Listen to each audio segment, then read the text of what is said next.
Bienvenue à tous et à toutes donc pour ce nouveau partage que nous faisons ensemble voilà, devant vous. Nous allons parler d'un point qui est vraiment crucial, qui est très important.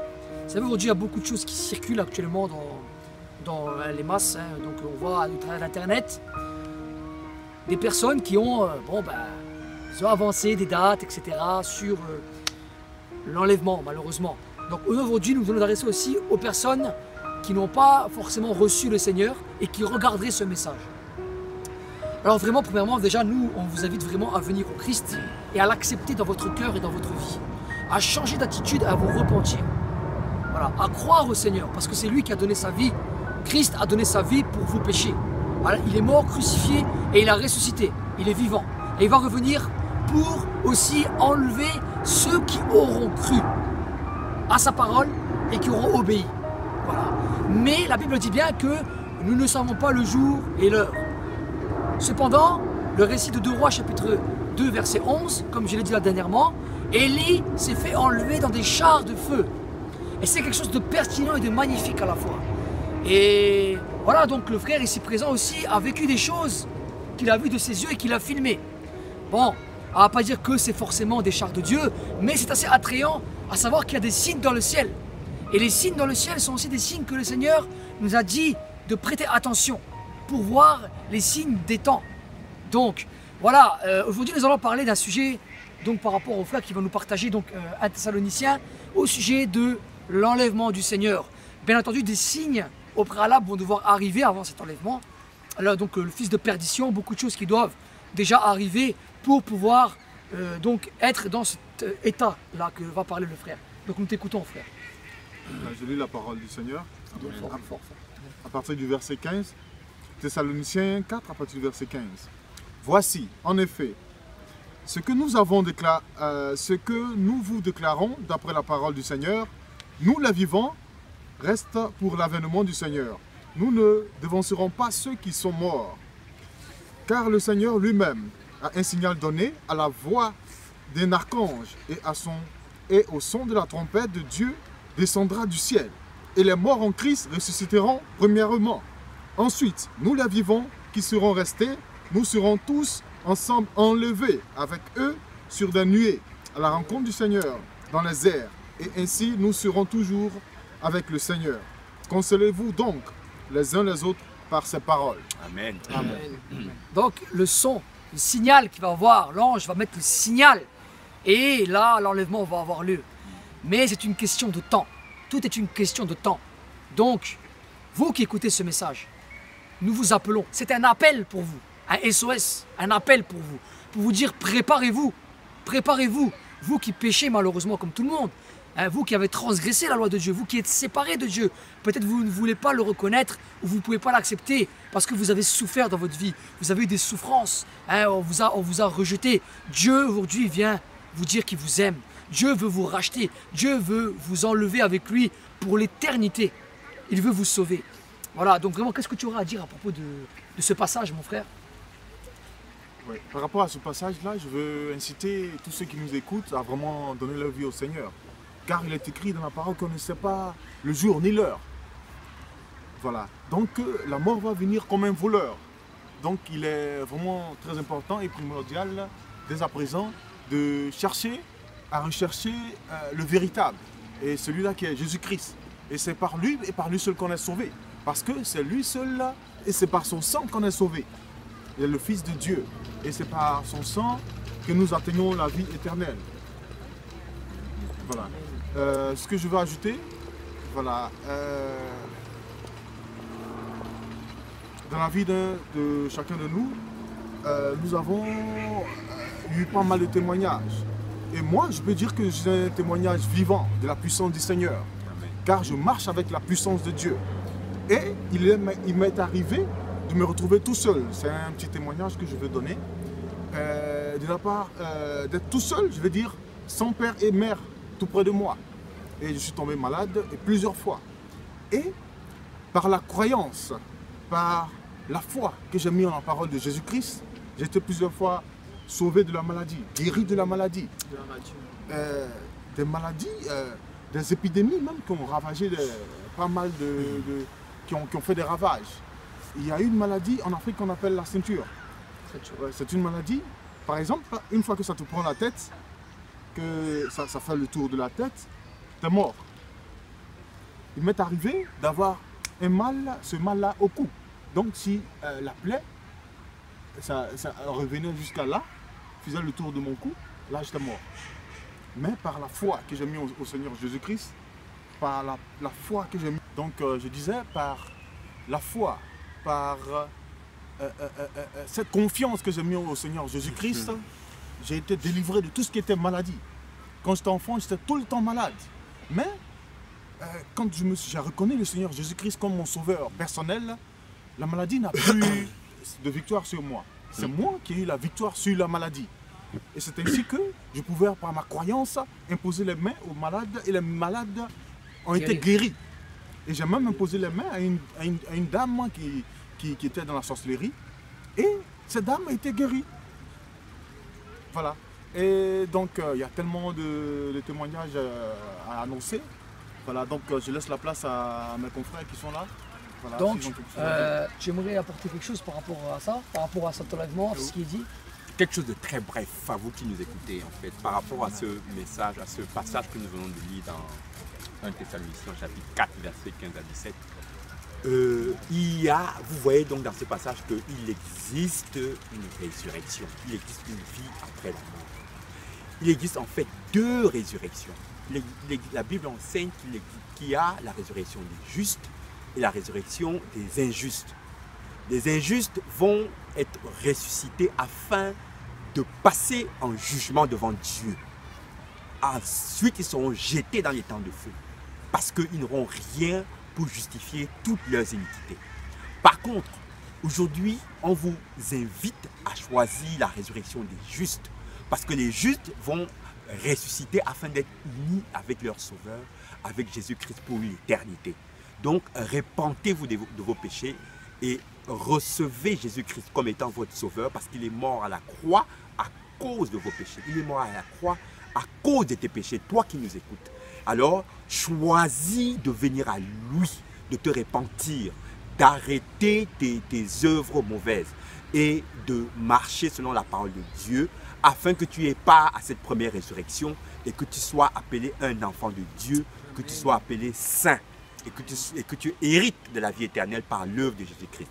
Voilà vraiment la brève exhortation que j'ai voulu rajouter.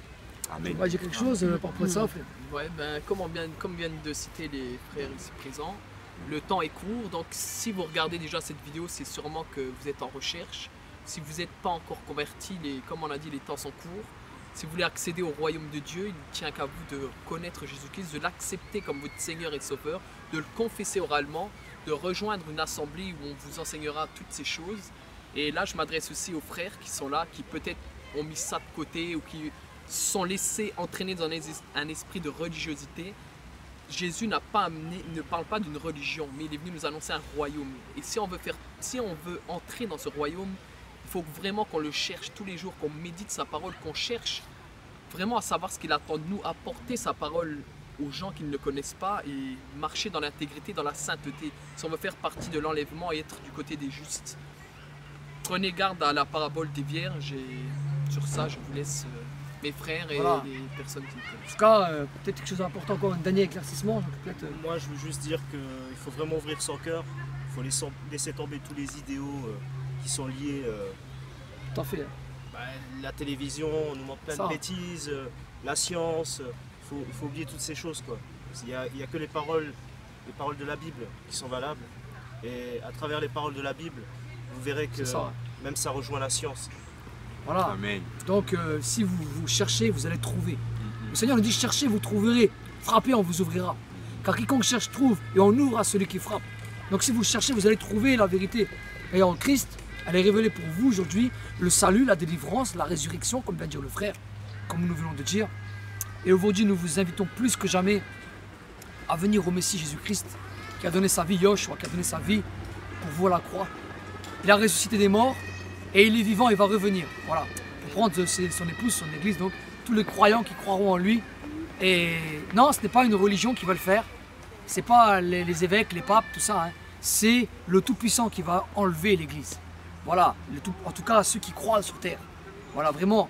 Et voilà, avoir une petite séquence du frère, donc il a filmé, voilà, pour vous dire que vraiment, il y a des choses, des phénomènes qui se passent actuellement, qui sont assez troublants, mais n'ayez pas peur. Faisez confiance au Messie et vous verrez que vous aurez la paix et que vraiment vous serez sauvés, vous serez sans crainte. Voilà, on vous dit vraiment à bientôt, cette petite séquence qui va suivre et soyez bénis.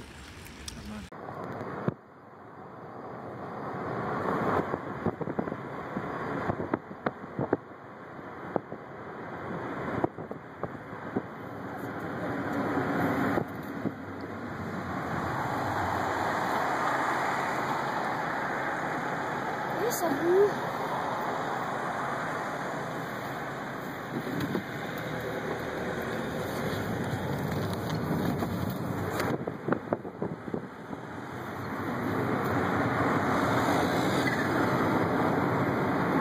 En vous. Non mais qu'est-ce que vous, sur quoi vous C'est vous que basez pour dire ça? Sur des textes? Des textes qui ont été Sur des écrits textes. par qui? Non, non, sur les textes que les prêtres utilisent. C'est ce que je dis là et dans la Bible que vous avez à la Est-ce maison. qu'aujourd'hui les gens l'appliquent? Est-ce que vous voyez une femme qui est voilée en tant qu'elle rentre dans une église? C'est très rare. Est-ce que vous voyez un mec qui ne se couvre pas, qui se découvre? Oui, il se découvre découvert. C'est comme, est-ce que tous les catholiques mangent du poisson le vendredi? Ok, à la Ça a été rigueur, instauré à une époque Oui. où en fait les gens mangeaient très très peu de poisson et que on s'est aperçu, la médecine s'est aperçue que d'un point de vue hygiénique c'était pas bon. Et donc l'église a dit quoi? A dit bon bah on instaure le vendredi de poisson. C'est un peu dans le même constat. Et ils ont fait un rapprochement avec la Bible. Mais en soi aujourd'hui voilà. C'est une choses tradition. évoluent. Tradition. oui. C'est une tradition. Bon, Tradition des hommes. mais ce qu'on vient, Tradition des de dire sur le culte Je des vais y morts, aller parce que ah oui, petit. une abomination, pour finir, hein. ce qu'on vient de dire sur le culte des morts mérite quand même la réflexion. Abomination. Ça mérite la réflexion parce que la Bible dit clairement dans Ésaïe 8 que pourquoi consulter les morts en faveur des vivants?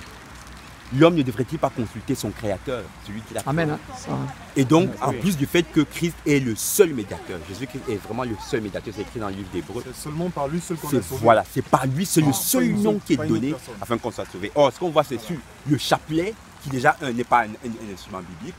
En fait, dans le chapelet, on prie à la Vierge 9 fois et à Christ seulement une seule fois. C'est-à-dire, sur 10 prières, il y en a 9 qui sont adressées à la Vierge et une seule à Christ. Alors que c'est Christ qui est mort pour nous et ce n'est pas sa mère. C'est vraiment lui qui a manifesté l'amour de Dieu à notre égard. Et donc, et c'est ça, c'est une déformation. Seulement En par fait, son sang qu'on est sauvé. l'Église catholique a les fondements, a les bons fondements, mais à travers les âges, beaucoup de choses païennes sont venues rentrer dans le dogme. Tout à fait. Vous savez que l'église Et, est censée être l'épouse du Christ à la base. Vous savez, l'église, quand on parle de l'église dans la Bible, elle est représentée comme l'épouse du Christ. Donc quand on parle de l'épouse du Christ, votre épouse respecte quand même.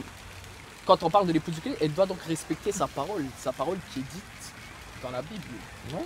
Or, il est démontré par plusieurs choses qu'on a déjà discutées ici, qu'elle ne respecte pas l'enseignement du Christ. Donc on voit que dans l'Ancien Testament, lorsque Dieu parle d'Israël la prostituée, c'est parce qu'elle a désobéi. Quand dans l'Apocalypse, on parle de la femme prostituée, c'est quelqu'un qui est pour le Seigneur. Mais on l'appelle prostituée parce qu'elle ne respecte. On parle d'une église, mais qui ne respecte pas Jésus-Christ. Donc, ça amène quand même à se poser des questions. Une église qui ne suit pas les fondements de son époux, l'époux Jésus-Christ. On ne peut vite fait faire le rapprochement. Là, c'est écrit dans l'Apocalypse, la prostituée. Jésus qui est le chemin, la elle est vérité, la vie. recouverte de Christ pourpre est et au d'écarlate. C'est quand même, ça saute aux yeux. Il nous parle d'une personne, Ce que, d'une assemblée bien Monsieur, précise. excuse-moi. Désolé. je Oui, vous puisque laisse, le temps cette est discussion est hyper intéressante. oui, hein. je voulais juste proposer ceci. Non, mais- Est-ce que c'est possible que à un autre moment, parce que vous êtes avec le petit, I would like to invite you. Peut-être c'est I là-bas would qu'il like va. to invite you no later than tomorrow to our service, Okay. if you don't mind. And this is the address, but it's a little bit far from here. Il You va have the dans address une here. église chrétienne Okay. comme nous. Hein. Okay. Vraiment, c'est So, sûr. but I will leave you my phone number if Okay. you really want to. Our service is at 10. Okay. It's at 10 p.m. every Sunday. Okay. All right. We are. L'église ici, là, vous êtes à quelle église? Ah, catholique. Vous êtes italien?